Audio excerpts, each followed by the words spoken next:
Hello everyone. कुछ लोग इतिहास बनाते हैं और कुछ इतिहास बन जाते हैं। तारीखी दौर में उनके किस्से अक्सर दोहराए जाते हैं, कभी नाम से तो कभी कारनामे से। उन्हीं में से एक शख्स हैं मिथिलेश कुमार श्रीवास्तव उर्फ नटवर लाल। यह नाम ठगी की दुनिया में अजर अमर हो गया। इस नाम के मुहावरे, कहावतें आदि भी लोगों की जुबान पर गाए बगाए आते हैं। जी हाँ, यह नाम ही नहीं, उस शख्स की पहचान है जिसने राष्ट्रपति के फर्जी हस्ताक्षर करके एक बार राष्ट्रपति भवन, 2 बार लाल किला और 3 बार ताजमहल को ही बेच डाला। यहाँ तक कि संसद को भी ऐसे समय बेच दिया जब सारे सांसद वहीं मौजूद थे। 1000 की चोरी से शुरुआत। दिल्ली पुलिस की फाइल में मिथिलेश कुमार के 50 से भी ज्यादा नाम हैं। उन नामों में से एक था नटवर लाल। मिथिलेश कुमार का जन्म 1912 में बिहार के सिवान जिले में हुआ था। बचपन का नाम मिथिलेश कुमार। उसने सबसे पहली चोरी उस दौर में 1000 रुपए की थी। अपने पड़ोसी के नकली हस्ताक्षर कर बैंक से पैसे निकाले थे। नटवर लाल का हुनर ऐसा था कि वह एक ही नजर में किसी के भी हस्ताक्षर कर लेता था।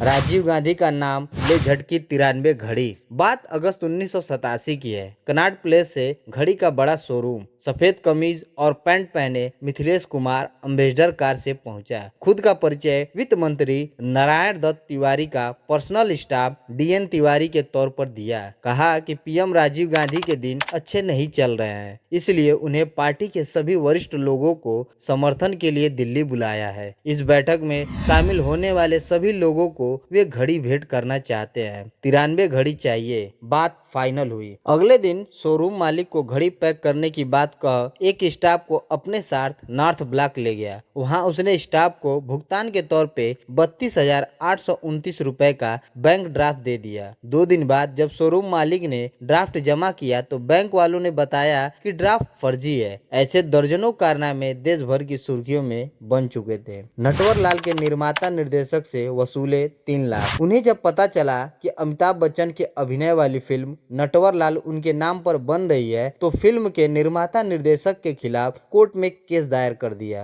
काफी मिन्नतों के बाद नटवर लाल के निर्माता निर्देशक के समझाने पर 3 लाख रुपए लेकर मुकदमा वापस ले लिया। इस फिल्म से उसकी खूब शोहरत बढ़ी। विदेशियों को बेच डाला लाल किला, संसद भवन, राष्ट्रपति भवन। नटवर लाल ने बड़ा सरकारी अफसर बनकर विदेशियों को 3 बार ताजमहल, 2 बार लाल किला, 1 बार राष्ट्रपति भवन और 1 बार संसद भवन तक बेच दिया था। संसद भवन को बेचने के लिए तो जरूरी दस्तावेजों पर राष्ट्रपति राजेंद्र प्रसाद के नकली हस्ताक्षर कर दिए और विदेशियों से रकम ऐंठ ली। कहते हैं एक बार पड़ोस के गांव में राष्ट्रपति डॉक्टर राजेंद्र प्रसाद आए हुए थे। नटवर लाल को उनसे मिलने का मौका मिला। नटवर लाल ने उनके सामने भी अपने हुनर का प्रदर्शन किया और राष्ट्रपति के भी हूबहू हस्ताक्षर करके सबको हैरान कर दिया। नटवर लाल ने राष्ट्रपति से कहा कि यदि आप एक बार कहें तो मैं भारत पर विदेशियों का पूरा कर्ज चुका सकता हूँ और वापस उन्हें भारत का कर्जदार बना सकता हूँ। जब पुरानी दिल्ली रेलवे स्टेशन के प्लेटफॉर्म से भागा। जून 1996 को पुलिस नटवर लाल को अदालत के आदेश पर कानपुर जेल से दिल्ली के एम्स में इलाज के लिए लेकर आई। अस्पताल में दिखाने के बाद जब कानपुर पुलिस की एक टीम मिथिलेश को वापस ले जाने के लिए पुरानी दिल्ली रेलवे स्टेशन पहुंची तो नटवर लाल जोर जोर से हांफने लगा। एक हवलदार से बीमारी का बहाना बना उसे दवाई लाने को कहा, दूसरे को पानी लेने भेजा और तीसरे को टॉयलेट का बहाना बनाकर बाथरूम के ऊपर से भाग गया। उस वक्त उसकी उम्र 84 साल थी। इसके बाद से वह किसी को नहीं दिखा। 2009 में जब नटवर लाल के वकील ने उसके खिलाफ दायर 100 मामलों को हटाने की याचिका दायर की तो नटवर लाल के भाई गंगाराम ने यह हलफनामा दिया कि उसकी मौत करीब 13 साल पहले 1996 में ही